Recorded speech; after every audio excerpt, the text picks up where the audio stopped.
Ah, Is it actually working this time? yeah, fucking hell. Excellent. Sorry guys, technical difficulties. Welcome to the first Deciphered podcast. I'm Kieran. I'm Rob. And yeah, this is kind of like a test run to see how things go. Let's roll with it, basically. Pretty much, yeah. No real script or anything.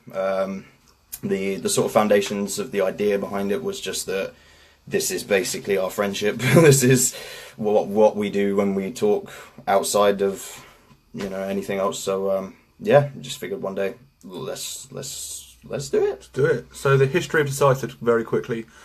Basically, started this page about 2013, maybe 12, as a music journalism page, and I was getting on with it, and it was going really well. And then I stopped, and it was just great. So that's the history of Deciphered. In the few years, I've always planned to get back onto it in some way, but I wasn't really sure how I was going to do it, and that's how January this year sparked something. Yes. Basically, yeah, like I just explained, a random conversation about music that seems to happen to take place every single time we talk about anything. And we both just kind of came up with the idea at the same time, like, it would be a bit of a waste if we actually sort of didn't do something with this, because we share a lot of the same music tastes and opinions, but we also differ on a fair amount as well, I think, which kind of, to us anyway, sounded like a good recipe for something. Conversation. Yeah. Debate. And we both just kind of said it at the same time, it'd be a good idea. As Kieran pointed out, he already had sort of like an outlet for similar sort of things anyway. And we just thought, rather than sort of keep it at a written base, that we would perhaps do something like this, go live, or, well, the original idea was, I suppose, to sort of pre-record it so that we could, fine-tune what we were going to talk about, but nobody really has time for that. As you can tell, we really haven't done that this time either. But yeah, so here we are. Awesome, welcome. Yeah, the planning shall be increased.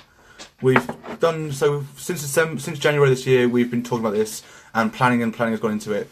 Here we are, Facebook living. We're rolling with it. But in the future, I hope to maybe get YouTube live stream on there. But we'll see how it goes. This is a test, and we're going to roll with it. So before we get into the podcast, we're going to have two quick shout outs. To, first of all, Oz and Craig at Beatdown Podcast. If you haven't heard of them, check them out on Facebook and YouTube. They've actually been doing live YouTube videos for a little while now. I think they've just released their 12th episode, maybe 11th. They are a more comedic aspect to talking about metal, talking about rock, music overall, but gaming and other shit that goes on in the world. It's quite a laugh. So yeah, Beatdown Podcast live on YouTube, I believe it's called, and it's Beatdown Podcast on Facebook. And the biggest shout out is to Bees and Stephen Hill, who do That's Not Metal podcast. Now, they were a big influence for me doing this anyway, because I've been listening to them for a while. So those guys both have history in Kerrang and Metal Hammer and Scuzz and so on. They've got their podcast, like I say, it's called That's Not Metal. You can subscribe to that. Yeah, they're really good. So they kind of inspired this. So on with the podcast. Yes, sir. Okay, ready and willing. So obviously, my planning went into sort of what we might cover in the first episode. We both sort of came to the same conclusion with an album that we'd like to talk about, and that's perhaps something that we'll do quite regularly. Is sort of pick out one particular album sort of per episode, per couple of episodes. Might not necessarily be one that we sort of gel with each other over. This one in particular we figured it would probably be a good start to easy win. Yeah, we don't want to force too much upon your ears. But yeah, so we'll definitely be covering albums that we enjoy, one enjoys, doesn't, lots of things to debate about, but also 2017 as a whole for music has been a bit of an emotional roller coaster, I think. It has been a weird one, hasn't it? We're going to talk about our highlights from the year, big things that have happened, whether we like them or not, things that have crushed the metal community as well.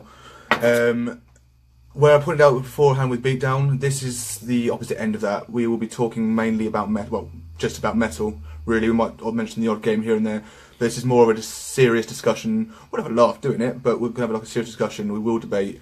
But also, as Rob mentioned, we're going to pick different albums each week. I might pick an album that I know he hasn't heard, or a band he's not into, and I might change his mind or get him, like, it might be the first time listening to him, for example. He might pick certain bands that I cannot deal with. So pretty much going from there. And vice versa, we'll probably both get torn to shreds over Oscillation, and it's not going to be educational whatsoever. We've got the screen currently set so we're facing ourselves.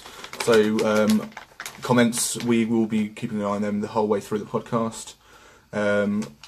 So yeah, feel free to comment, add anything to the conversation, we'll discuss it. Another thing, quickly throwing back to them, that's not metal as well, is that they do album club each week. That's kind of where I got this idea, where we're starting off with the album today. We will also be doing specials. So rather than a whole like extra special, our weekly, which by the way we do intend for this to be weekly eventually, but I'm not going to guarantee it yet. But hopefully Monday 9 o'clock slot stays. We didn't want to impose on a Friday 8 o'clock slot or any Friday slot. So we're respectful. Yeah, fuck right. So we thought we'd start the week off with your Metal Injection. That's kind of a pun. Is it a pun? There's that website, isn't there? I mean, let's work it. Yeah, okay, Metal Injection, great. So yeah, the specials maybe like a little bit of chatter and then onto this main band or this main subject. But today, we're going out there, loving it. So, Rob, 2017. Yeah, like I said, definitely an emotional roller coaster. Definite things that we wanted to cover and pick up on were obvious deaths of some very big names in the sort of genre that we are addressing. The main one obviously being Chester, because I don't even really think that that's strictly the metal community that affected. I believe that sort of has its branches out everywhere. So there's that. I'm also a big fan of Chris Cornell's work in all forms and stages, and I know that that's something that you perhaps haven't had much exposure to. I'm not a Cornell fan, no. But again, like we said, it's not really important to us whether we sort of share any opinions on it. Not in this case, no. It's a good chance to just sort of get it out there. And if any of you guys are watching and want to express your condolences or anything like that as well, feel free to do so. But yes, so definitely an emotional one to start us off with this week. But yeah, that's pretty much it, really. Yeah, we'll go into depth about the whole year, effectively. So for me, it started off fucking fantastically. I met Avenged Sevenfold. Yes, yeah. I did. It was the best thing in my life. For those that don't know me, you'll see me in a different Avenged Sevenfold t-shirt every day. Fucking obsessed. Probably it's probably not the kind of right obsession for a 26-year-old male to have, but I don't give a fuck. So yeah, I met them and saw them 4 times this year, putting up to 10 times in total. So that was amazing. I think the most interesting things that I enjoyed listening to about that, obviously the gigs. I didn't go to the gigs. I was supposed to. Yeah, I didn't make it to the gigs, and I am really gutted about that. But it's of no surprise that it was as amazing as you made out and as everyone else that went to the shows made out. That doesn't surprise me. The things that I was really interested in hearing about this time was the pop-up shop and the artists and stuff like that. Yeah, exactly. Getting to meet sort of people behind the projects and not just the band themselves. But that obviously must have been a bit of a fucking mind-blowing experience for you as well. And speaking of which, at that pop-up shop, I know you mentioned that's not metal, but I happened to meet Bees as well, which is really cool because he's my favourite journalist. And that's fucking awesome because, you know, it's not every day that you sort of set out to go and meet some heroes and meet ones that you didn't intend to meet along the way. Yes, exactly. In the same place as well, so instantly you've got like a shared sort of kinsmanship over that. You've got things that you're both there for passionate reasons. And yeah, definitely one for the bank, I think, actually, getting to meet Bees. Did you tell him about any of these plans? Have we even talked No, about because this is prior to that. This is like the last thing that happened before plans started. It was the last week of January that started. But I've been meaning to do it for a while, and then yeah, you just happened to mention it and popped up. But no, that was prior, so I'll no doubt be tweeting him about this Yeah, cool. technology. Yeah, now that we can actually get it to work. For anybody that's seemed to be on the page beforehand and managed to catch our mishaps, we're really sorry about that. Turns out neither of us know how to work a phone. No. Or Facebook. So that was a good, obviously, good start to 2017 for yourself. It would have been for me as well. The Stage, for me, is quite possibly my favourite Avenged album. It's taken some time to get there. It's a grower. Definitely. I like the added sort of concept that's coming with it, with sort of like a second part to the album. Mm-hmm. Digital download only. However, Well, the second part of the album's CD, but the acoustic is digital. there you go, yeah. So, but again, like all of these sort of additional things that they're bringing into the lineup with it is quite interesting, really. Especially seeing as it's probably one of their first efforts, just them going at it, isn't it? Like seems to me like, you know, it was a big risk, at least for them, to not really do much in the way of advertisement. Or They released one song before it, that was it. that's it. Even had Chris Jericho put a bluff out. Yeah, a bluff that wasn't so much of a bluff. No. So, yeah, I liked it. They said themselves that they are going to probably not do a surprise release again, but they still want to do something different than... Did they really look go at the into song. why? Just because of probably sales. Sales were affected pretty badly by it. Ticket sales weren't, for like live shows. I can imagine. But sales for album, just... It wasn't one big like bulk go #1. Like the last two albums went to #1 in America. The last album, Hail to the King, which is widely known as probably the most hated, went #1 in like 7 different countries. So, and this didn't go to #1 anywhere, I think. And that's just how backwards the music community is. Yeah. We hate the album that we'll buy the most. Mm-hmm. I mean, for me personally, I did think it was not a wasted effort on their behalf at all, because it is still like a symbol of their growth as a band, I think. And obviously, they're still grieving at the time. It's my hell. Yeah, Right. yeah. They're still grieving at the time. I mean, they're still grieving now, really. Yeah, you don't really get over that, do you? Exactly. And I suppose that is probably one of the more sort of dangerous things about starting a band with people that you've known for most of your life and have been friends with for a long time, is that if any sort of tragedies do befall the band, it's a much more sort of personal matter than simply like, all right, well, let's replace our drummer. It's really sucky that our drummer's, you know, passed away, but the music must go on. Like that challenge is ever more present if the drummer is also like one of your best friends that you've known since you were fucking like 13, 14 years Yeah. old. So You hats know it, off to man. them as a band. Definitely, they I obviously love have. Hail to the King, but it's probably it's at the bottom almost. Yeah, It's my least favourite album, actually. Yeah. I don't know. I just think it was a bit too different for me. I'm open to change. I'm open to growth and stuff like that. But it was just, you know, like I fully respected what they were doing at the time. Definitely, I just couldn't get into it, and therefore didn't really listen to too much of it at the time. Nightmare was good for me. I'm a drummer, for anyone that doesn't know. We both are technically, so neither of us really do anything with it, but A lot more than I do, to be fair. but for me, obviously, Nightmare, Mike Portney, fucking mind-blowing drummer, in his element especially. And obviously, if I'm not mistaken, I don't know too much about the band, but the Rev was obviously a very big Mike fan as well. He was a fan of Mike Hornell, yeah. So yeah, definitely had more time sort of for that, and you could tell that they were perhaps bridging over their grief a little bit at the time. It was kind of like, nah, let's get this album out. Let's still kick ass. Like, let's forget that we're all really fucking hurt at this point in time. Until you hear songs like So Far Away, and then you sort of you remember how cut up like you were as a fan, and I was as a drummer, and obviously like still an Avenged fan, but you know, nowhere near on his level. But yeah, I mean, I was devastated, fully devastated at the idea that Jimmy wasn't in the band anymore, and I wasn't ever really going to hear him play drums live or anything like that. It was a big I thing was for me. lucky to see him once. Very much so, yeah, very much so. Definitely a big regret of mine, but at the same time, it just happens to be when you get into the band, I guess, really. I liked what I liked from Avenged beforehand, purely through the drums and incredible guitar work. Didn't really start appreciating them as a band properly until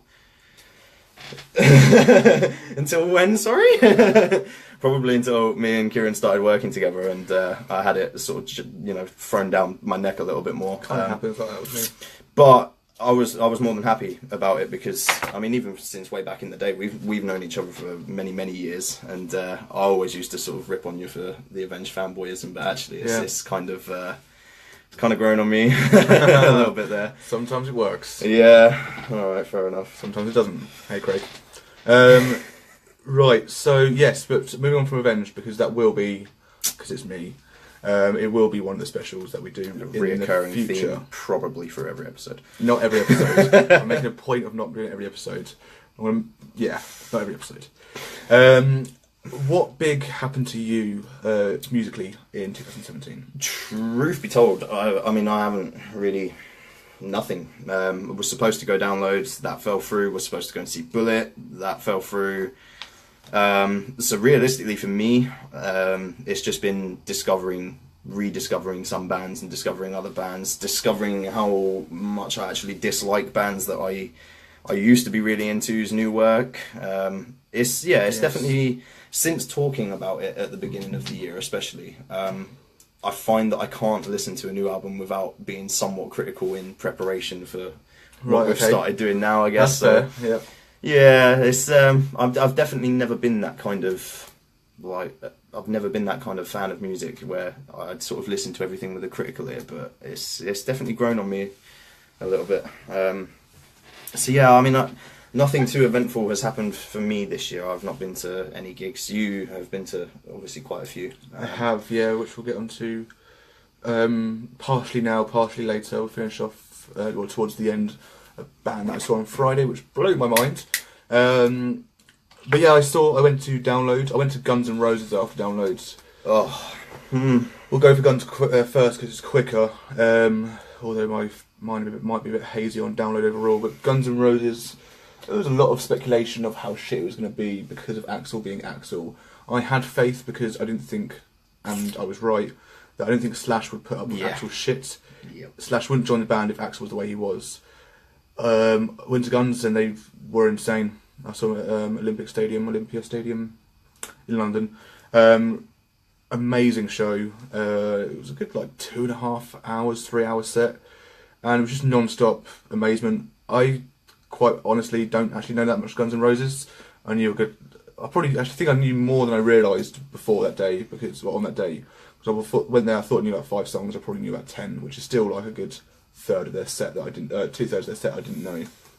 But really good. Axl was back on it, and I've heard from my mate Oz. He said that he saw them with AC/DC, Axl DC, and he said they smashed it then as well. So it gave me hope, and it was great. Because he got back in with AC/DC before he did anything with Guns this time around, right? With the reunion, yeah. Yeah, and I mean, perhaps it is arguable to say then that it kind of revived his musicianship, I guess, and his desire to want to go out and be like a frontman again. It is a shame in a sense, really. I'm glad that he smashed it with AC/DC because obviously they're another band again this year have had some real fucked up tragedies and have had some real fucking hard things to deal with, and again, hats off to them. But yeah, I do think it's a shame really because Guns, you can never really say. Because it's kind of like the Hawthorne effect, really, when they're being observed like they were back in their day. The pressure of being a band that big can sort of make people crack. I don't necessarily think that was Axl's problem at the time. It's good to see that they're getting back on it now. I wonder how much of a rift was really left there from past experiences with them, but. Sometimes all it really takes is for you to go back on stage with another band. Like I said, I'm a drummer and I've sort of done that before, hopped on for people when they've needed it. And I've always said to them afterwards, like, no, I'm not joining the band, like, even if they ask me, and I don't have time to join a band, I want to go and get a career, be boring shit. But sometimes, I mean, it's been that I've been not playing drums for a long time. and then I've gone and done a favour for a friend in a band or a band as a whole, and I've played with them, and then I've found myself going back afterwards and sitting down at my own kit and thinking like, fuck, I missed this. And perhaps it's arguable to say that he just needed that kind of kick up the arse, really, to... I think he did. I do think I remember Slash saying at one point that he didn't know, once they kind of rekindled, he had no idea why they took so long to do it. But I think it was getting over that initial hatred and then suddenly going, okay, this is going to work out well. Plus they're making fucking money. Far too much. £100 a ticket, and that was just the normal, not Gold Circle. The band as a whole were making somewhere around £1 million a show, weren't they? Something like that. Something insane, yeah. So, Guns were great. Download, I'm going to keep it brief, I'm a bit foggy on Download. Although... I wonder why. This Download... The lineup was shocking, I think. The last couple of lineups have been shocking. 2018 though! Obviously I'm very excited for that. But The Sun came out at Download, and somehow it made the atmosphere just rise to the top, and it was one of the best years. I'm not even sure who headlined, I can't remember shit. Was it Rammstein? Do you know, I knew from an early point this year that I wasn't going to be going, so I tried my best to avoid much of the lineup and stuff like that. 3 bands headlined. Put them in the comments if you don't mind, because I don't have a clue. Lost. We're great. But it was good. I'm sure I saw some really good shows. So You're sure? You're sure? I must have done. I was there, weren't I? I think. I'm starting to wonder. Somewhere in the abyss. So then face down in a that's pool of really spew all and it was for gigs. That was a massive gap between Guns, and then I missed out on Bloodstock. And then I saw the band that I saw on Friday, which we'll get into in a bit. Yeah, definitely. So, before we cover into that though, so 2017, further on, do you have a favourite album of the year? Oh, shit the bed. On the spot. On the spot, no. I will maybe comment on this as a later post if I ever make up my mind, but no. Like I said earlier, this year has been all about discovering new sort of stuff. Not even all of it has been strictly, like pure metal either. I've tried to break out a little bit. Hasn't really worked. But no, on the spot, I really can't think of a favourite album released this year, or just one that I've listened to a lot this year. Released this year? Hell no. I can tell you ones that I've listened to a lot. I probably still couldn't get that number down to one single sort of thing. Right, I see. What about for you, though? I mean, it's an easy choice. Now, unfortunately, I'm shit at listening to new albums, so there's only one album I can think that has been released this year, and that is Trivium, The Sin and the Sentence. Oh, well, which is insane. Yeah, I love it so much. It's up the ranks to their second best album. In Ascendancy, man. Okay, alright, that's cool. We can live with that. Because Ascendancy is just pure beauty. Yeah. But this has gone really up there. There's some songs that are just the best they've ever released, like Betrayer, Otherworld, Sin and Sentence, and another one that I can't remember the name of because I'm fucking expertise at journalism. I mean, I can't really help out here because I've actually only listened to the album once through Kieran on drunken night. A very drunken curry night, but I do remember shitting my pants on multiple occasions. Not literally. Fair enough. We were eating curry. True.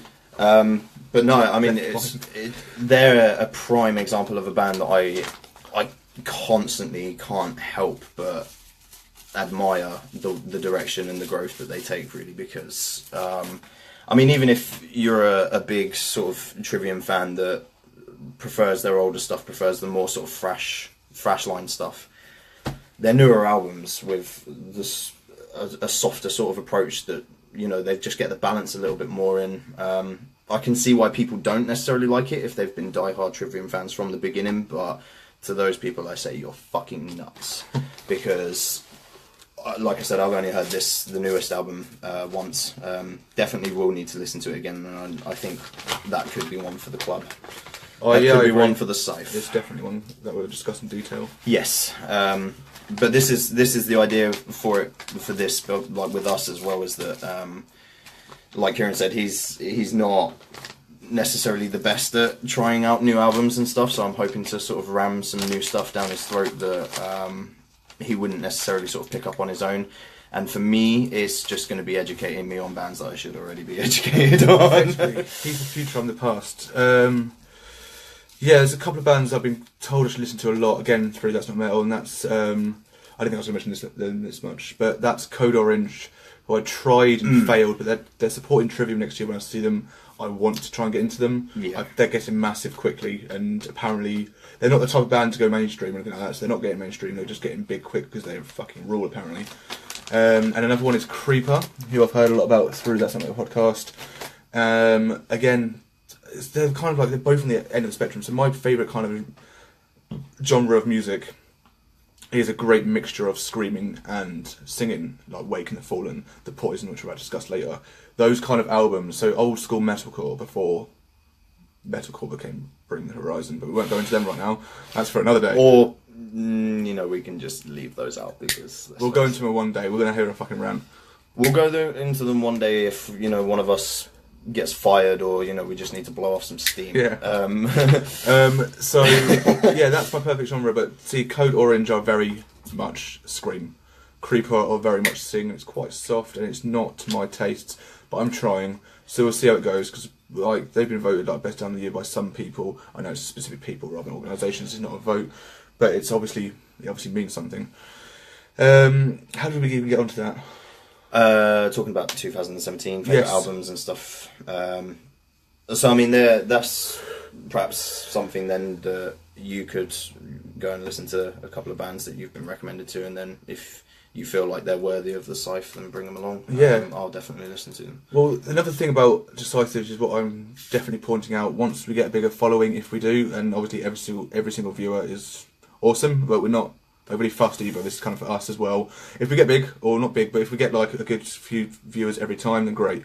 But what I want to do in the future going ahead is I want to make this more of an interactive podcast. So not during, apart from the comments, obviously it's a bit more difficult, but in the week leading up to, so from the time this podcast ends, maybe eventually, not straight away, but start picking up polls, start picking up things you want to see, what albums you want us to review. We're kind of up for anything.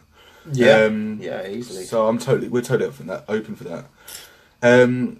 Right, I think we started pretty well. Yeah, it's going alright. Take a trip down the shitter.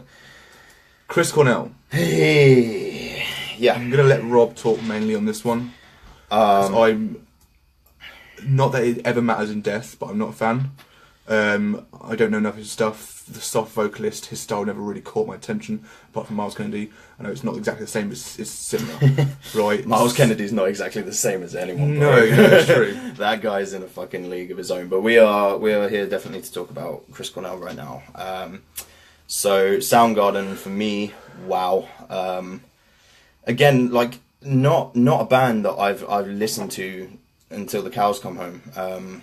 Definitely my first sort of exposure to Soundgarden was being a young kid flicking through the music channels, mostly for the videos back then. Like, I was that young that, music was music, kind of. I knew what I liked, I knew what I didn't like. I couldn't tell you why I liked what I liked and why I didn't like what I didn't like. But yeah, definitely the video to Black Hole Sun tripped me the fuck out. Like, we have these crazy little girls with fucking smiles like halfway up their faces and shit like that, and it's just, yeah, you can really tell that they drew a lot of influence from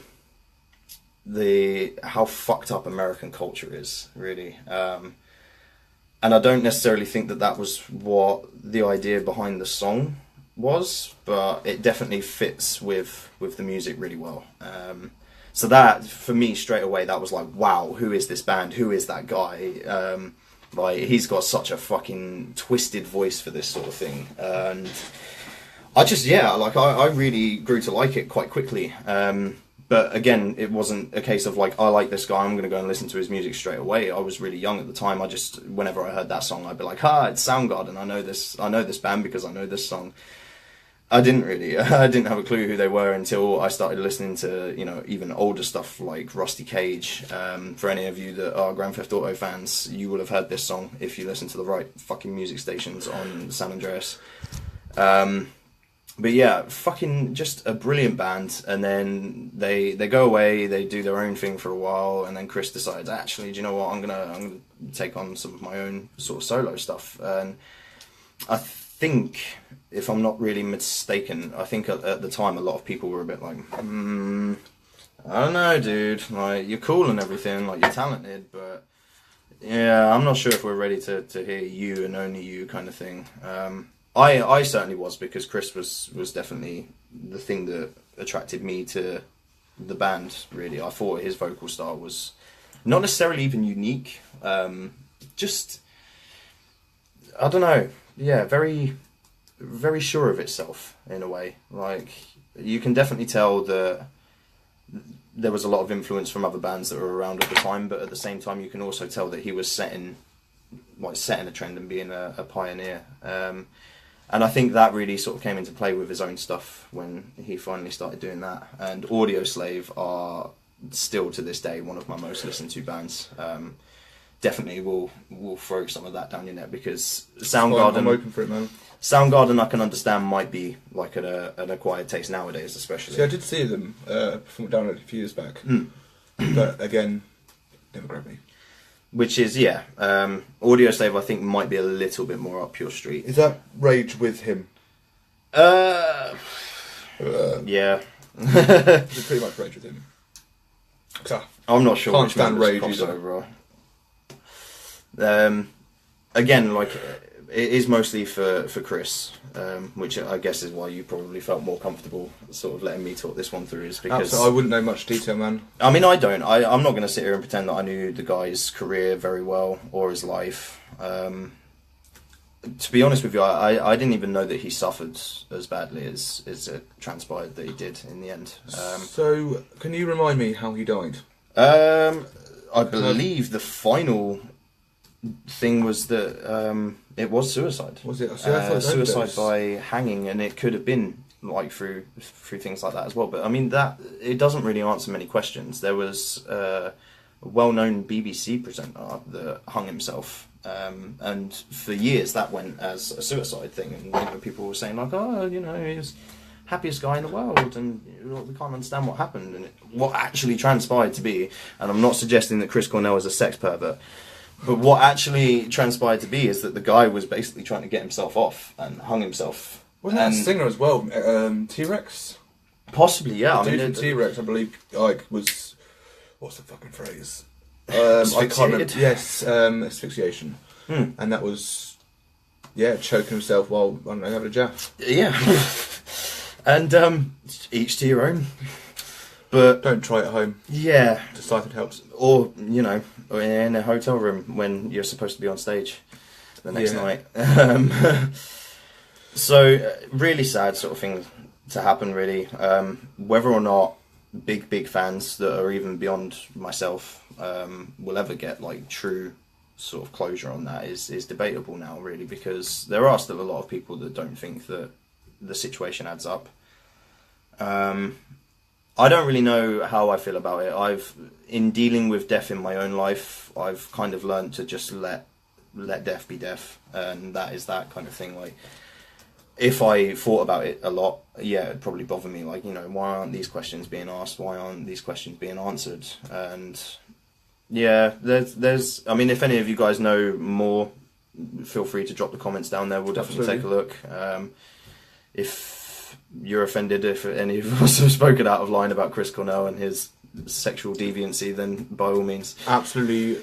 Well, we're open to comments. If we make a mistake, please correct us, because we are more than happy to learn more. I mean, this is what this is. This is a learning experience. It's a learning experience. We hope that by talking, especially like stuff like specials, that we can teach you about certain things, but it's a discussion, and we're bound to fuck up. And so yeah, if you see anything that's wrong, just correct us politely. Yes, so from what I can say about Chris being someone that's not a fan and doesn't know much about him, it's easy to see before he died, but especially all the tributes coming after they died, how much of an influence he had on the entire rock, metal, grunge, pop world, man. People everywhere loved Chris Cornell's vocals and appreciated what he did for any genre they were part of. So that, I would always respect. I would never mock anyone that's dead. Not that I would think that in the first place, but some people would. But it's easy to see that he really did have a passion and kind of laid it out for everyone to see. God, yeah. Definitely a prime example of the type of star that doesn't mind sharing what gets him to where he goes. Like, his talents and stuff are obviously personal to him, and nobody will ever be able to quite sort of match it, but he was also the type of musician that would say, like, you know, here's how I'm doing it, and if you want to draw influence from it, that's great. If you don't want to listen to it, that's great. Like, there's the door kind of thing. Like, he really, to me anyway, there was just this never straying from the path that he had sort of set ahead of himself, which is why I always do get defensive when people sort of say, like, oh, you're in Soundgarden, how could you go and do something like Audioslave? Fuck you. Like, there's nothing dissimilar about the two bands, really. They are Chris at his best in different stages of his life, hands down. It is just a preference, really. But it's like you said, the influence is there, and sometimes it does take horrible things to happen before, you know, you can sort of like appreciate the wider picture of how much he had changed in his time, and how much of an influence he had had on other artists and stuff. But It's fair.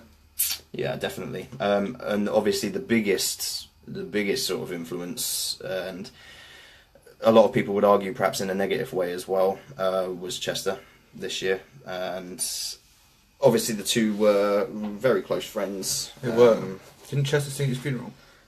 Probably. Or his wedding? One of the two, yeah. And obviously, if I'm not mistaken, again, correct me if I'm wrong, I believe Chester took his life on Chris Cornell's birthday. I think he did. I think you're right. And that to me kind of like shined a light on a bond that I don't really think surfaced to the mainstream. Certainly not evidently, anyway. I was not aware of it until it came out. A lot of people were not, myself included to a degree. Like, I knew that they had collaborated before, I knew that they'd done stuff together before, I knew that they'd hung out outside of shows and playing live and stuff before as well, but never really anticipated for it to be as big as it was. And you can kind of see, obviously Chester was struggling with his own stuff as well, but you can kind of see in interviews when he's talking about Chris's passing that it's affected him on like a deeper level than I think he was even comfortable with anyone really knowing, until obviously the worst happened. Yep. So, it's kind of, in a horrible way, it's a really good pass on to Chester Bennington. Keeping it low for a moment. Probably a few moments. Chester Bennington, that has still not hit me properly. It's one of the weirdest deaths. We've got really fuzzy. We have. It's one of the weirdest deaths. See that, man? I'm fucking bright, so I can't work a camera, but I can fix one by doing nothing. Chester's death was one of the weirdest deaths for me and a lot of people. A lot of people still aren't over it. It's a massive surprise. Chester, I'm not going to lie and say that I've been a Linkin Park fan the whole time, because I have not. Meteora, amazing. Hybrid Theory, amazing. Minister Midnight, pretty good. Some songs were amazing, but others were forgettable. And there, I've kind of forgotten about them. I gave them a try on the Hunting Party. I may be missing an album out. I wasn't too keen. Then One More Light came out, and I hated it at the time. I hated it at the time. I haven't listened to it since. You listen to it with, like, if you go back and listen to it now, it will be with a different appreciation than what you listened to it the first time round. Because it's a suicide note, in a way. I don't want to say that he wrote it knowing he was going to kill himself months later, but it was him letting out his raw emotions in a different way. If you listen to any of the lyrics of most of the songs now, I listen to Somewhere I Belong, I listen to In the End, and you still hear how much shit he had going on, but you just didn't realise at the time because it's just a fucking awesome song. So I remember being at work when I found out Chester died. Someone messaged me saying, someone from a mate from America, Troy, he messaged me saying, is Chester from Linkin Park dead? And automatically, due to the literal insanity of it, I commented on the post, on the message saying no way. Looked online, saw something from TMZ where they said he died, then 5 minutes later was dead by hanging. Apparently he was found an hour and a half before. I found it too crazy to believe that they found out an hour and a half after it was like found that they had news. It usually takes a good couple of hours to days to find out someone's dead. Then obviously I saw everything else pop up, and I just was in disbelief that he died. Straight away listened to Linkin Park, as you do. And of course it sucks, but after death you realise your appreciation for someone. I've seen Linkin Park a couple of times live. Project Revolution. I was never there. I was outside. Damn. Off But I mean, yeah, but you can hear it from outside. Yeah. And that place was fucking, excuse my terminology, but lit. Like, that place was on fire. It was, man. That is literally the only word I can use to describe it, because anything else, fucking awesome, fucking amazing, fucking just, it was on fire. Literally, the place just erupted. On fire would have done, but I'm cool with lit. That's fine. I've got to get down with the terminology. Down. Don't say that phrase. I give up on life. Anyway, so moving swiftly on. Yeah. So Respects to Chester, respects to Chris he Cornell. did just to hang finish us himself. off. Chester did hang himself. And yeah, it's still not kind of fitting. So my sister won't let me forget the fact that at Download last year, I saw a Linkin Park sign promoting Heavy, or One More Light, sorry. And we heard Heavy, the song, by that point. Most people hated it. I hated it. I've listened to it once since. It's a lot deeper and darker than I thought, but that's because of the fact he killed himself. But there's a video of me on Facebook. It's probably great for the first podcast, but me pissing on a sign of that, and me saying, "Oh, Chester Bennington looks so happy." My sister won't let me forget that. I have no regrets of doing it, because at the time I didn't know any better. But the point I brought that up is you don't know what's going on in other people's lives. Very much so. It sounds like a horrible, like, cliche thing to do now, and loads of people are doing it, which they should be, but I'm doing it anyway. Is that, on a side note, if anyone's feeling shit, just talk to someone or something like that, because that really cut me up. And I even volunteered to work for Samaritans after that. It was literally the day after I was like, I'm done with suicide. It hasn't worked out. I can't work for them because of the fact of my work schedule does not fit around Samaritans whatsoever. It's a pain in the ass. I could probably do it after I go to the initial 8 meetings, but I can't make the 8 meetings, therefore I can't start. So yeah, it's not great. Obviously it's terrible, but I think a lot of people nowadays anyway can, this is supposed to be a fucking music podcast, but we'll talk about, the general sort of attitude of people these days, really. I think, most people can probably say, I've suffered with some form of anxiety or depression or, even suicidal thoughts and stuff like that before. And people do combat it differently, but I think there is a stigma about being not even just like a musician, but being famous for expressing yourself, really. Because actors can get away with, they can do their job for a long time. Obviously, it doesn't always go down this way, but actors are paid to act like somebody else or to act like something they're not, whereas musicians really tend to draw their inspiration for their songs from real events, and therefore they do spend a large portion of their life sort of letting out cries for help, or like cries of pain or despair, or just anything that they can draw on from a real experience tends to shine out in their music. And with that comes this sort of imbalance, I guess, really, where it's like, you could be going up and screaming your heart out, doing these lyrics that you've put so much of yourself into, and you've got, it's great to have 1,000,001 fans screaming them back at you, and they know all of your songs and they love who you are and stuff. None of that, if it is sort of like more of a cry for help or just an outlet for those kind of raw emotions, the amount of fans and people that turn up to your shows and stuff like that, none of that really matters. You're always going to struggle through it, and it's like Kieran said, realistically, whether you're in a band or whether you sit at home playing with your cats all day, talk to someone, because you can't be expected to get through it very well on your own. It's never going to go down well. Keeping on to that point, a new charity has opened up, which is really cool, actually. I saw it on Twitter. It was shared by Bees. I don't know the name of it, I'm sorry. But there's a charity that's opened up for musicians with depression and stuff like that, anxiety, anything like that. So I suck, I don't know the name, but I would Google it, check it out because it's a real thing, and hopefully this takes off. I think it's a UK-based charity. 'Cause I saw it on BBC News, but I could be wrong. But check it out definitely for sure. Finally, the last point about Chester, but keeping on to a slightly lighter note, is the Chester Bennington Memorial gig. Yes. Have you watched this the whole way through? I have not, no, but I listened to a large portion of it through you over Xbox. Oh yeah. And I tell you what, fucking mad respect to anyone that, you know, even bothered to contribute in any way, shape or form, really, because again, like you said, it's a massive eye opener to how many people's lives his music touched. Yeah, crazy amount. I mean, the highest respect has to go out to the rest of the band because it was not long after his death, and they still went out there and put on a show.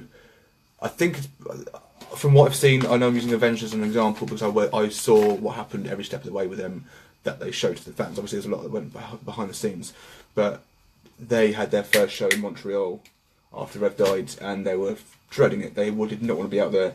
Every time they turn around, he wasn't there. It wasn't right. They didn't want to see the sight of Mike Portnoy, who was obviously drumming with them on the tour. But that was, they've said since, pretty much, not words to the effect of, but that if they didn't do that, they probably would have carried on. They needed to have a live show to feel what was there, to see the fans' love, and the fans' love was shown at the Memorial gig. So shout out to the band as a whole. There were some great performances. Yes, I'm biased, but I don't give a shit. Evan Shadow's performance of Faint and Burn It Down were great. There was the girl came out for Heavy from the song, Kiara, I think her name is. Yeah. That sounded really good. There was the guy from Sum 41, he was pretty damn good as well. Blink I wasn't too keen on, but watching my personal preferences coming out. Them getting the fans to sing Numb was incredible. It was Numb, wasn't it? I'm hoping it was Numb. You're asking me, and I literally told you 5 minutes ago I haven't watched it. Again, I think I would probably struggle to watch it because I'm still at that point where it's not that it just doesn't set in. Like, I think it has actually kind of set in. I don't want to face it. I don't want to admit it. Like, I'm not the biggest Linkin Park fan, and I never have been. I like what I like of theirs, and that's that. But to have like the frontman of a band that have been there for literally my entire life, like, you know, my dad listened to Linkin Park. That was very experimental for his sort of music taste, but you know, like I grew up around Hybrid Theory and Meteora, and they are a band that have always kind of been there. And I'm just not ready to see that now. No, not really. They're big, like, and again, I thought this before his death. They were genre defining. If you ever asked me to name one band from nu metal, and it's going to be Linkin Park every time. Yeah. And I've thought that for years. Korn and Limp Bizkit are up there. Yep, for but sure. Linkin Park were always pioneers, the ones that man. made absolute pioneers. Always will be, no matter what tragedy has befallen them already and what could potentially still happen. Always will be pioneers of what they do. And in that sense, yeah, 100%. Mad respect to the rest of the band if they decide to carry on. I really hope that nobody really has a problem with that. I can understand why it would be different, but people just need to get over that, really, because actually the rest of the band are the people that are definitely affected by this the most, and his family, his wife, stuff. and 6 kids. So, you know, she came up for a speech as well. That was really nice. Well, there you have it, and it's things like that I don't think I'm sort of ready for yet, because that's the side of his passing that has nothing to do with the fans, really, and it's more of an honour and a privilege to be sort of invited in to that as a absolutely. fan. And I just don't think I can appreciate that for what it is all the while that I'm going to be sat there like, yeah. I mean, before we move on, one last little thing. No, it's not ending on a bad note, because I was about to mention Ollie Sykes. He definitely mimed. But we won't go into that too fully. So, no, it's a really nice show. You could feel it. You could definitely feel it. And I've seen people that aren't, again, like myself and Rob, who aren't the biggest fans. I've seen people that aren't really even that fans at all enjoy the shit out of it and felt it. But we'll move up in the world now. Yes, enough of the depressing fucking deaths and all sorts. This has been a cover of all of 2017. There have been 2 massive things that have happened, so we were going to cover it in the first episode. Not every episode will be talking about sad stuff. No, in actual fact, I think we'll kind of owe it to ourselves next week to do something entirely Super off the happy. bat. And If we are happy, on next week, which we hope let's do Happy Metal Podcast next Yes. week. But moving on to happiness. So Yes. on Friday, I yeah. saw Sixth. Now Sixth. This is a guy that's also been to see Shania Twain this year as We will well. get into that in a podcast, but yes, I fucking did, and she is great. However, Sixth. So, deliberately, just wanted to say that Kieran hasn't told me very much about this gig at all because we knew that we were going to be here today. Probably going to rant a little bit, in a good way. So this is also going to be my first time hearing a lot of it, and I really fucking want to, so go. So, Shoot. I heard that you didn't queue up for very long, or there was no, no it was queue. really fucking weird. So, I'm used to going to gigs that have queues from 10 a.m. Yes, earlier. telling us to get up at like fucking 8 o'clock to get Yeah. into London for 12 when Yes. the doors don't open for 7 hours. Yes. But I to your stick credit, by it it for a works. moment of time. It fucking works. Right. So, we got there, me and my friend Lewis, we got there at 2, 3 o'clock, which was late for me. It was cold, Really? I wasn't up for it. And I was like, this is pretty late. We got there was no queue, went to the pub, had a fair few drinks, and we even went up to the venue like, there's something going on that we don't know about. Has the gig been cancelled? Just We're wanted like, to ask no, someone more. no, yeah, because we haven't seen some, like, I'm guessing roadies, till taking equipment around the corner. We're like, no, it's a bit early yet. And I was like, it's an hour before the show starts. It's 5 o'clock. Doors open at 6. And I was like, okay, I guess I'm not used to this. Got there at we're going back to the arena, back to the Coco venue in London at 5:45, and there was like 10 people there. Don't get me wrong, within 5 minutes there was about 70 people there, but everyone arrived really late. It was very strange. But we went in, saw a band called Preston Meko, or Preston Miko as they said it was. Maybe everyone wanted to turn up at 6th. That's 6th, yeah, Yeah. probably, but still, they were all right. They're a bit data from memory. I wasn't too keen. And then another band, Devil Solid Soul. I was drinking during this, to be fair, but 6th. So people that know me know that I've got pretty varied music taste, but 6th is still pretty out there for me. You wouldn't assume that I was a 6th fan by the rest of my music tastes. It would be However, one of those bands that jumps out on your iPod or something that's like, really? Oh, You like Kieran Kieran Sixth? likes 6th? Yeah. Like- but I've got into them I annoyingly got into them about 3 or 4 months after they split. My friend Steve, keeps my friend, I sound like Donald Trump, which is terrible. So my mate Steve showed me Steve Norman, and I just got into him fairly slowly through this song called In This Light, which is one of their softest songs. And then eventually, as I grew up into metal a bit more, got into heavier stuff, with now my favourite song being Part of the Friction. They played for the first time ever Death of a Dead Day, which is their second album, live, in full. So I bought tickets. They've also announced on February 3rd next year they have a show in my local city, Milton Keynes, or town, Milton Keynes. Anyway, Technicalities aside. yes, went to the show and pretty smashed. I don't usually drink for shows, but they were just insane. So they had a new vocalist recently. Justin Hill was the previous vocalist, who's one of my favourite vocalists of all time. I just love his voice; it's incredible. They've got this guy called Joe Rosser, who is from a band called Aliases, I believe. Never heard of him before. I saw him at Download, and he was okay. But just because I love Justin so much, it was a bit weird. They brought Justin out for... If I'm not mistaken, they're kind of a techie sort of band, aren't Yeah, they? they're similar to Sixth in a way. They brought out Justin for one song at Download, so I had hoped they'd bring out him for the whole album, because he was part of the album when it first came out, back in like 05. And yeah, effectively they never brought Justin out. Which is a shame. It is a shame, but at the same time we have to move on.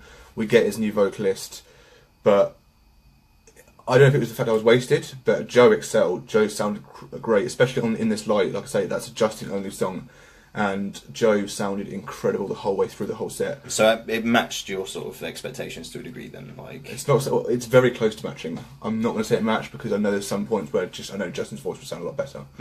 But Joe was absolutely fantastic.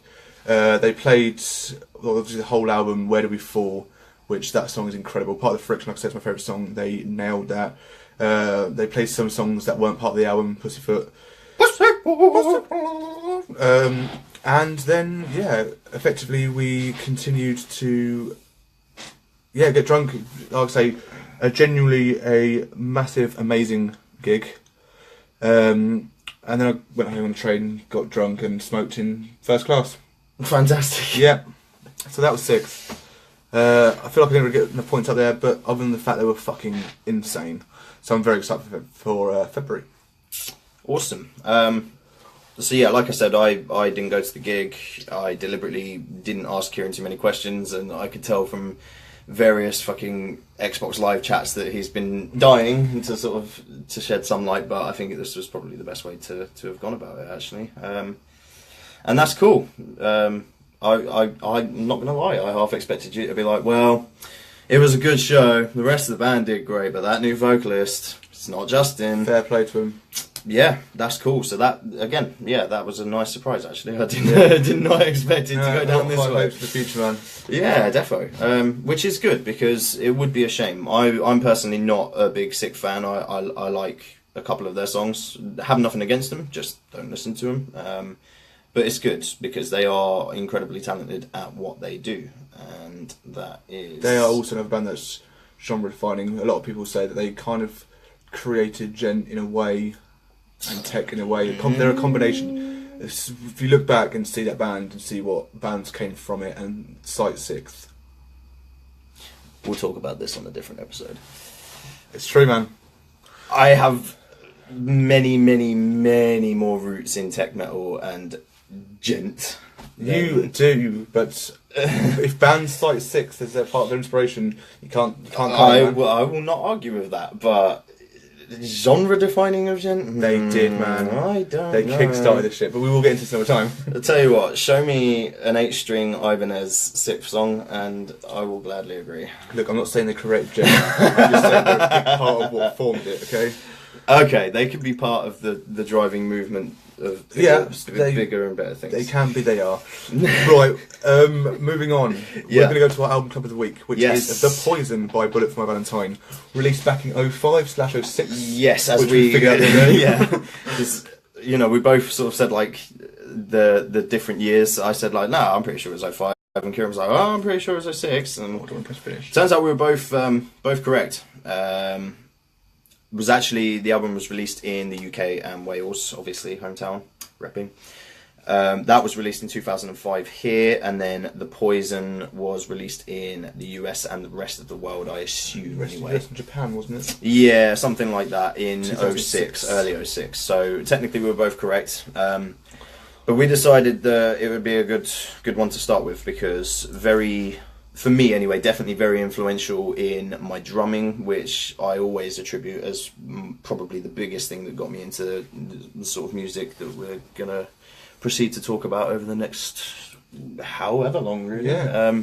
If you could do me the grandest favour, as our preparation is perfect, could you please get the track list on your phone? Yes. Go through a track by track. This is probably the way we're going to do it each week, a track by track from start to finish.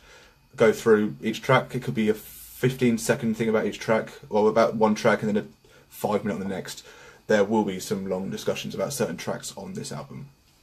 Right, so obviously intro and Her Voice Resides. Yeah, we'll just roll with it from there. So, intro is one of the best fucking intros on any album.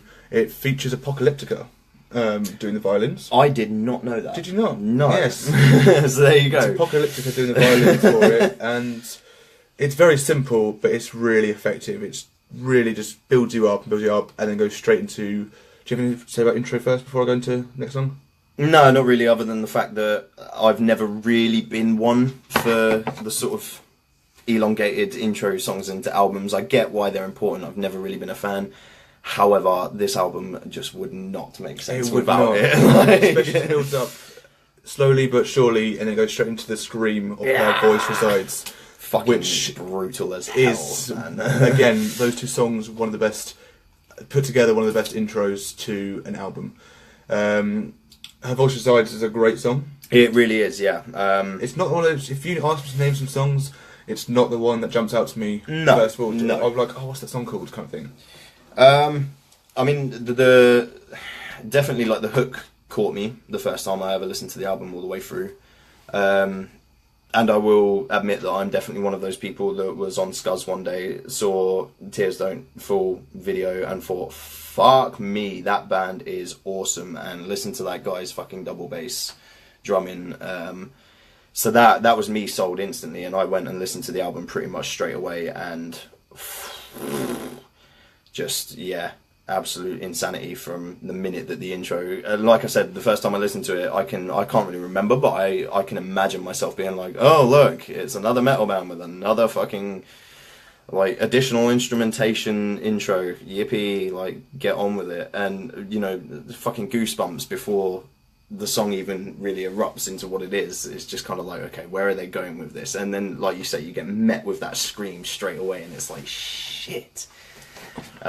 So 4 Words to Choke Upon. Is that what's next? Right. Yes, it is. That's one that does jump out. Great song. Yeah, really fucking good. Very much so, yeah. Fucking incredible to see live. Yes, absolutely incredible to see live. It's one of the few that they play normally from the Poison these days. Yes, and my first exposure to that was actually at Reading Festival of all places. And I will be the first to admit I've been I wouldn't say diehard, but I've been a very big Bullet fan from the Poison onwards. There's one album that I'm sure that we'll get into at some point, if not in this episode, then maybe in another. In a special. Oh well. Special, man. Yeah. As a band, definitely for that album. Fuck no, I'm not talking about it for more than 10 minutes, but all will be explained at a later date. Yes, at a time that we're not talking about their best album. Yes. But yeah, so with the exception of one work of theirs, I've been a huge fan from day one. And I will be the first to admit, at Reading Festival, they did not put on the greatest of shows. Matt had definitely been away for a while. He was extremely tanned. Sorry, dude, if you ever somehow watch this, you looked fat. Like, you had obviously been on holiday and put on a fuck ton of weight. And it showed in the performance, really. Like, the rest of the band are there bouncing off of each other, running around the stage like mad, and Matt's just kind of stood in the middle doing his singing, couldn't give a fuck, just playing away. And it's just like, dude, you're not living up to where what I thought you would be the first time I saw you live. So my first experience of seeing Bullet live wasn't actually very good until they played 4 Words to Choke Upon. And the entire fucking crowd went nuts. Just fair play for Reading as well. Yeah, that doesn't happen at Reading. People fall over and dance at Reading because they're pissed and drugged up and generally not very good to be in a crowd with. But I was pleasantly surprised. It was definitely the most hyperactive that crowd was, for me anyway, for the whole weekend. And that included other acts that I'm sure more of the sort of hipstery crowd were there for, like Paramore, and The Cure played as well, and they drew a massive crowd in, but nothing over the weekend quite felt the same as Bullet. And this is fucking the Black Keys and stuff, obviously, like real big bands that the sort of crowd that you would imagine people at Reading were there for just didn't even come close. And it just goes to show, really, that it really doesn't matter whether you're the one metal band out of a lineup of pretty much, mostly hipstery sort of bands and stuff. Like, you can really smash it. And that definitely increased my love for 4 Words to Choke Upon. And then naturally, Tears Don't Fall. Tears Don't Fall was an anthem of my younger years getting into metal. It is the song that got them big. There's no words to deny that. Tears Don't Fall is still regarded as one of their best songs. Let's not talk about part 2. That doesn't count. I don't care what any of you say. Don't mind part 2 if it wasn't a Tears Don't Fall part 2. No, it wasn't. It was as its own song. It was alright. My tears the whole are falling. Let's Go Again. The whole. You always expect part 2 to be softer, or one of them soft. Part 1, part 2. You got that with Suicide Note by Pantera. You've got that by I Won't See You Tonight by Avenged. You've got that by Vermilion by Slipknot. There's always a soft and a heavy, and that's fine. I expect part 2 to be soft, but you killed the song. Regardless, part 1, or just Tears Don't Fall as it is, incredible. The real Tears Don't Fall. There is no part 1 in the title. Tears. Right, incredible song. Yeah, for sure. Proper rock power song. Not like power metal, but you know what I mean. It was a powerhouse of a song. Like, That's it had that drive behind it that I mean, like I said, like I'd never heard of the band before. Just happened to be on Scuzz one day. There's this video, and there's, you know, like a chick and a guy in a van, and they look happy and everything starts raining, and it's like, oh, but you know, we're happy. Why is the rain falling?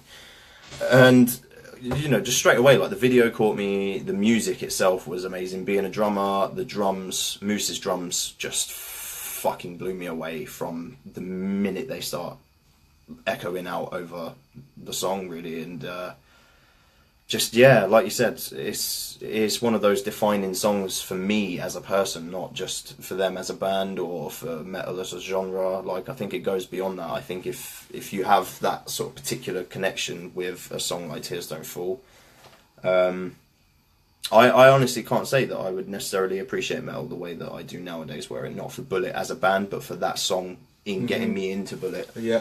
In the first place. So yeah, definitely will remain, no matter how good. I mean, I love Venom, and I love the singles that they've released since then. Mostly anyway. There's a couple that I care less for, but I'm happy to see them back on a similar sort of track to what they were when they released Tears Don't Fall. But better, like refined, a lot more refined.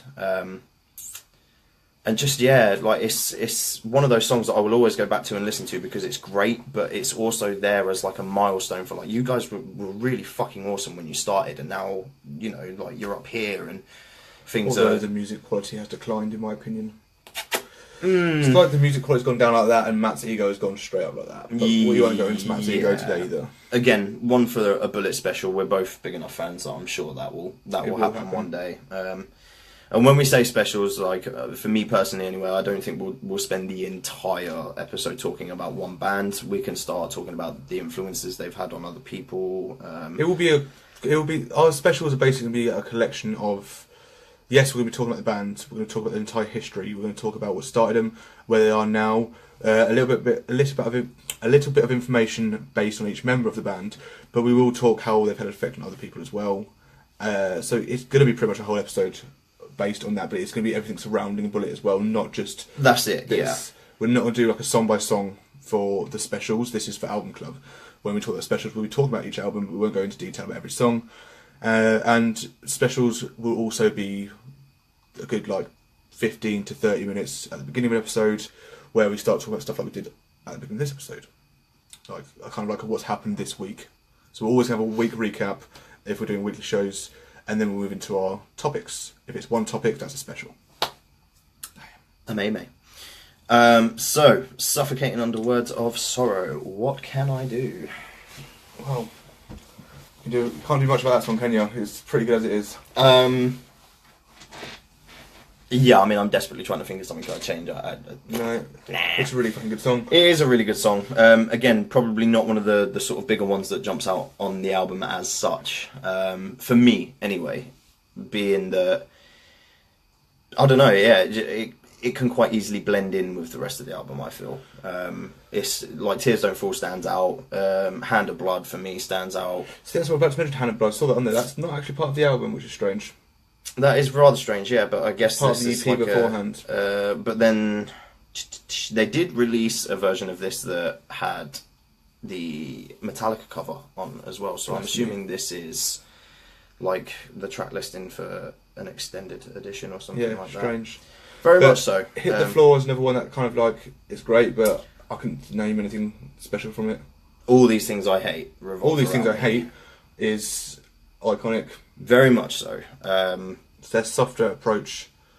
Meaningful, again. Definitely another song that really helped me decide this is a band that I like as a whole, not just like, oh, this album's alright, a few songs on this album are okay. Like this, All These Things I Hate for me was definitely, like you just said, like them showcasing that they can kind of do everything, really. Like, you know, they can make you sort of, they can play a song that is so heavy and so in your face that you just want to go and jump out of your fucking bedroom window and go nuts and go like screaming in people's faces out on the street randomly. Like they have that much energy behind it. So, Peter, you're a legend, man. But yeah, when I heard that song, and I was just like, fuck, like, you know, this is real. This is like, you know, this is more than just a sort of a heavy punch to the face. This is more like a ballad. And Yeah, it totally was. And I was sold straight away. Like, I fell in love with that song straight the fucking way. And yeah, for me, it just really showcased that they can do it all. Because it wasn't even just like, oh yeah, it's a soft song, like they can play soft and they can play heavy songs. It was like, this is a song, this is a soft song, but fuck me, will it still blow your tits off? Like, absolutely. So yeah, definitely a bigger one on the album for me. Room 409. Killer. One of the best tracks on the album. Yeah, okay.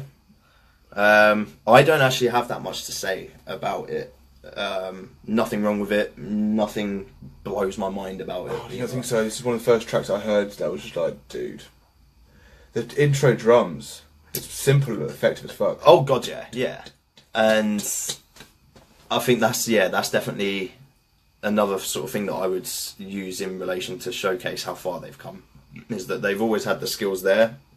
In my opinion, obviously you say the music quality's seemingly declined. I don't know how you can say that with tracks like Worthless and stuff like that. Like, listen to the lyrics. I love Worthless, but listen to the lyrics and lyrically, see how uninspired they are. Lyrically, yeah, I can probably agree with you there. I think a lot of the bleeding from Temper Temper just has had a scar. Trickled down. Yeah, unfortunately. So yeah, lyrically, none of their works will ever be the same as the first 2 or 3 albums, in my opinion. I know Scream Aim Fire is not really pinnacle for you. Definitely is for me. And it was songs like Room 409 that I thought, like, shit, Moose is actually like expanding as a drummer so fucking quickly. When I heard the second album and you look back on that and you think like, yeah, see, he had that skill. He knew to make an intro like that.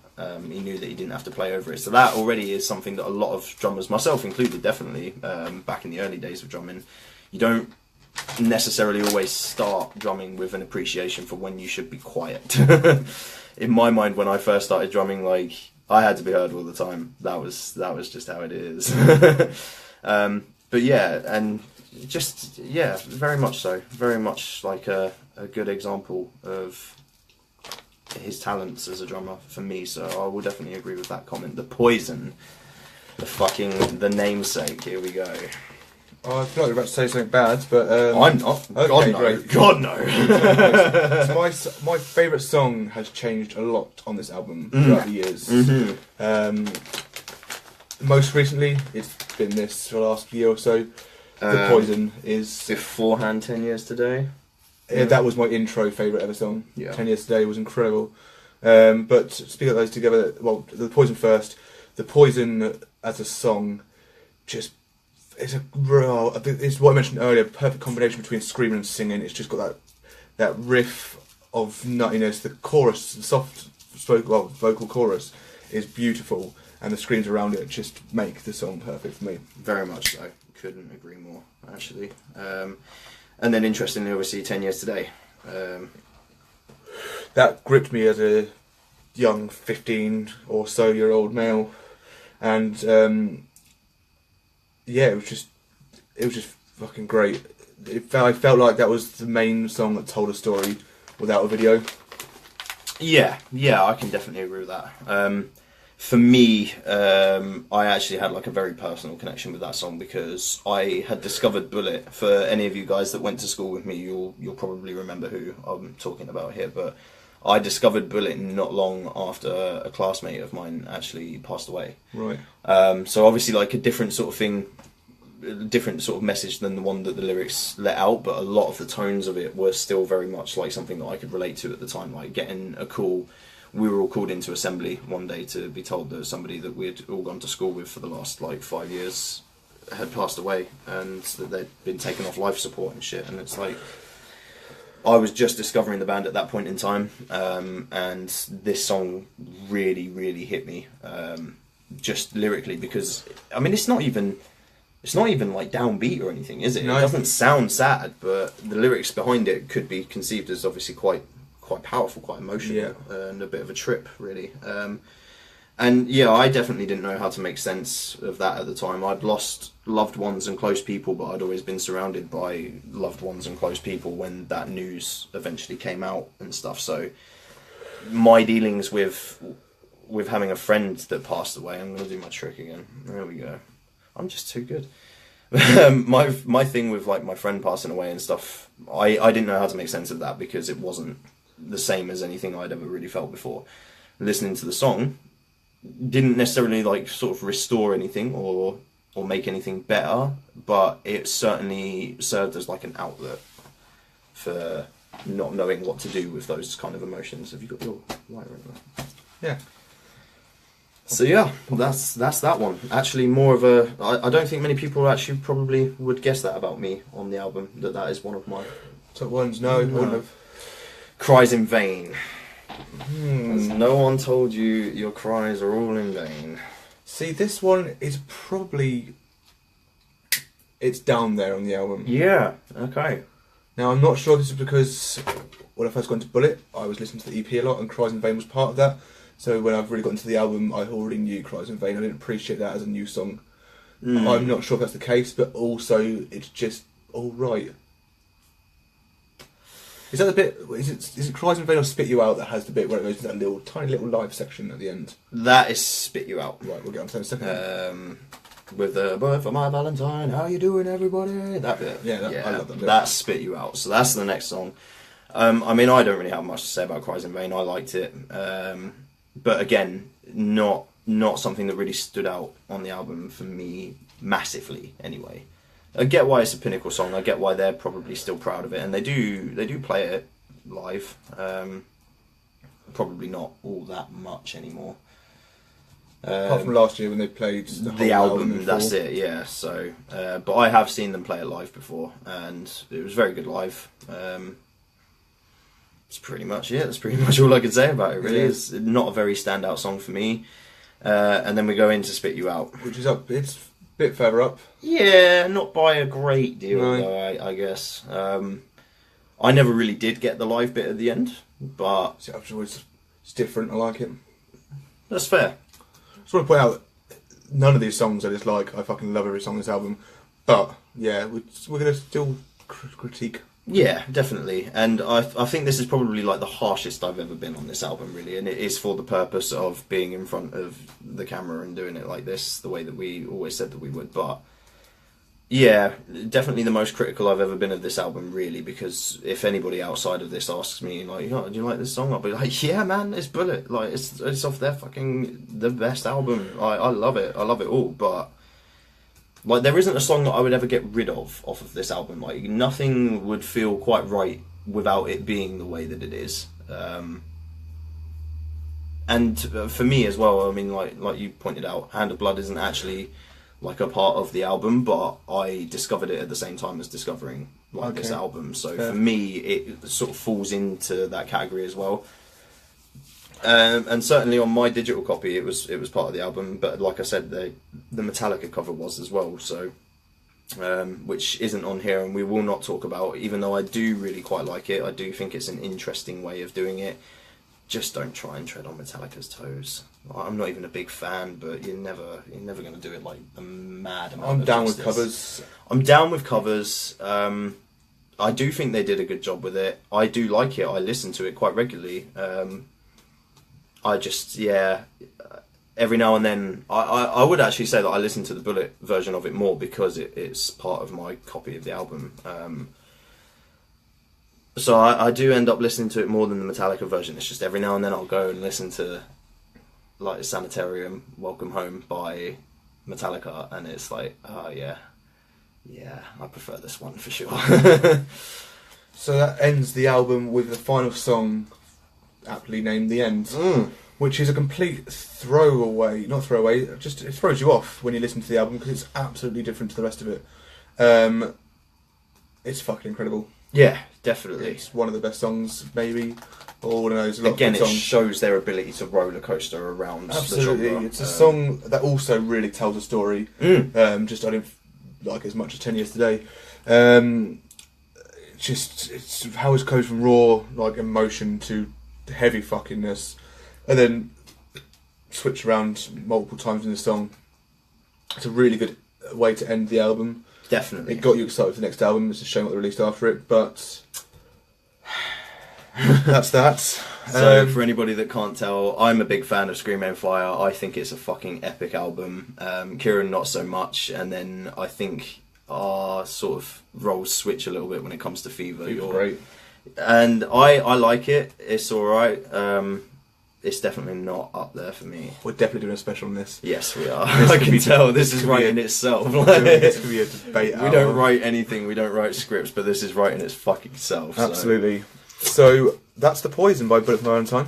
Yeah, and that kind of nicely rounds us off to the last little part of the podcast for our first inaugural. Effectively, it's probably a quick little ending as well. The future, number one of the podcast. Kind of gone over that throughout the whole thing, but I'll cap that now in case you're just watching sporadic moments. Thank you obviously for joining us, but we'll say goodbye properly at the end. Going forward, we're hoping this to be a weekly thing, 9 a.m. Fuck that. 9 p.m. on Mondays. Bring you into the week with some metal. We are going to hopefully do that at 9 p.m. I just said that. 9 p.m. Mondays, great. We've covered that like 7 times now. We're going to try, anyway. Yeah, that's the attempt. Working schedules permit, obviously. Absolutely. You know, we both do have lives outside of this. Well, kind of. Don't get me wrong. I would love to get to a point where this is obviously, you know, like a set thing, and hopefully we will. That's basically the aim. Is that we're going to be swinging for this sort of time every week, and if you can join us at those times, great. If not, that's cool. We'll be around. It's recorded. And like we said earlier, feel free to drop us any messages, comments, anything, any suggestions. I mean, even constructive criticism. If I'm aware this light behind us is really fucking annoying. But yeah, just anything really. We want to hear from anyone. Yeah, pretty much. Even if it's just like, hey, can you guys do this album? I've never heard anybody talk about this album. We're not bigging ourselves up. We don't. You know, we're not like well known in the community, but if you think it would be interesting for us to do this on any particular album that you guys really like listening to or favour, new albums, old albums, anything really. Yeah, man. As I said before, I'm trying to push up the interactive stuff over time. So if you don't see a post in the next week, that's tough shit, really. I plan to do it. It's going to happen one eventually. So the future, that's the future of the podcast gone through. Future of, well, we've got 2018 coming up. Yep. That's a whole new year of albums. So download will be a very big reoccurring theme for this year, I can assure you. We will be talking about downloads as they come. We haven't really mentioned too much about download next year because we're not focusing on next year yet. Maybe the next podcast or two we'll talk about the previous announcements, and obviously as each announcement comes that week we'll talk about that as well. Give our honest opinions. We won't be talking any bullshit about bands. If we disagree on bands, we will let each other know, as well as you guys. If there's a band or an album that's critically received very well and we hate it, we're going to tell you, and vice versa. We're going to tell you if we like something. We don't fuck around. It's going to be literally our opinions on a video. And if nothing else, we've proved that you can still develop some form of friendship whilst having very different opinions about things. Yes. So, you know, yeah, it's definitely achievable, guys. Don't worry. Don't worry about offending us. We certainly aren't going to worry about offending you. No. Awesome.